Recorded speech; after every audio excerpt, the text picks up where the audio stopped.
everyone. Today I'm recording from home.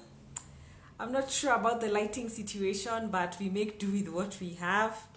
Guys, the hustle is real, but we make it work.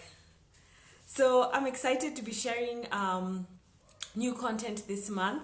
Last month we were talking about personal branding, why it's important, and I gave you some resources on how to just get started on that journey. And because I work with service-based businesses, the reason why personal branding is important is because it's the easiest way to show your value and give people an idea of what to expect. And if you're joining my Facebook Live for the first time, hi, my name is Wangari and I'm a brand alignment strategist. And what that means is that I help service-based businesses how to grow their brand how to build their brand so that they can grow their influence, impact, and income online. And so based on the foundation we set with your personal brand, this month the theme is creating content that connects and collects. And I'm starting that off this week by talking about 3 misleading myths about creating content and how to crush them.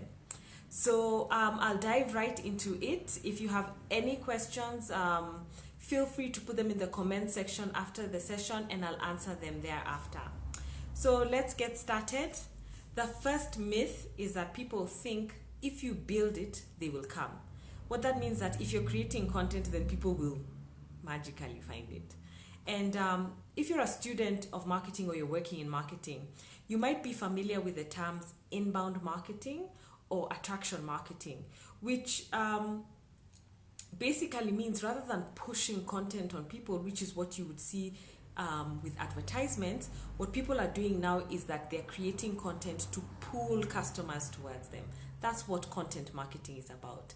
But you see, the term content marketing is 2 words. There's the content side and the marketing side. And so in terms of managing the idea that if you build it, they will come, consider the marketing side. And marketing is basically about showcasing value. And so when your content is valuable, it's a way for you to prove to your audience that you can provide the solution you've promised. And so that's why you'll see, if you've watched my Facebook Lives, I'll always give some sort of assignment or homework or worksheet that will allow you to kind of interact with the information I've shared, and then that will put you in a position to see if this was helpful, if this was not, and to also give you an idea of what to expect in terms of working with me. So the second myth is that people think the more content you share, the more followers and engagement you get. And that's not true. In fact, competition for online attention is getting harder and harder. If you know anything about Gary Vaynerchuk, who's really big on social media, he now says that attention is the currency of online marketing. So the people who are able to keep attention are the ones who are ahead of the game. And so my advice would be quality is always better than quantity, especially when it comes to getting and keeping attention of your audiences. So make sure every time you're creating content, it's answering the question, what's in it for the customer? So as much as you have information you want to share that you enjoy and are passionate about, it has to be serving a purpose that the customer will appreciate. And so I think some good examples would be, if you're a speaker or a coach, then for you, because your brand is more in terms of inspiring people or motivating them, then you want to make sure people are coming to your page to get the same thing of what you offer. So you need to make sure your content is in line with that, so it's inspirational. So for people like me who are coaches or consultants or teachers, then educational content is what is able to showcase the value that I have to offer. And then if you're a blogger or a content creator, entertainment is more the gist of what you need to be in line with. And not to stress, you can actually have all 3, but you need to understand what people are coming to what people are expecting from your content, and that you're meeting that need.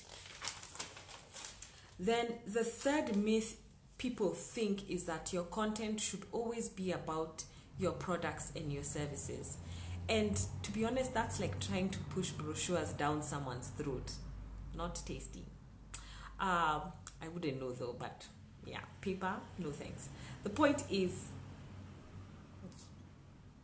what people are usually afraid of in terms of sharing content is that you need to give yourself permission to be more personal with your story. You don't have to be an open book, but it's important to be able to show who you are, share some lessons and experiences that are personal to you with reference to what your brand is about, or even small things like showing behind the scenes in terms of what you're actually doing every day to build this brand or business of yours. So, for me, a big reason why I decided to share this information on Facebook Live in terms of my business is that it kind of gives you a chance to see who I am, give you a taste of what it might be to work with me, and at least know what you're getting into. Another thing I do is that I have a weekly newsletter, and part of that newsletter shares behind the scenes. So insider information on what it's on the journey I am taking on building my business. And if that's something that's of interest to you, it's just a chance for me to be transparent. Sorry, I have some notifications there. Transparent, and the whole point of being open and transparent, it also builds trust. And even especially for a personal brand, people have to know you, like you, and trust you before they buy from you. So keep those ideas in mind when you're working with your content. And if you want to know some of the things I've been going through as I build my business, you can sign up for my newsletter. I'll put a link in the comment section. And even as you go through your journey of creating content online, if you're not sure what to post or you run out of ideas, I'll also share a resource that gives you 30 ideas of what you can post on your social media. And that will just keep you, allow you, for example, to be able to share content for every day of the month, and you can rinse and repeat. So that's what I had to share for today.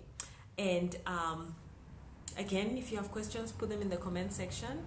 And then based on today, next week, what we'll build on is once you're now starting to share content and you know you've now adjusted your mindset in your approach to sharing content online, I'll show you how to share content that allows you to sell without selling. So don't miss that. I'll see you guys next week. Bye.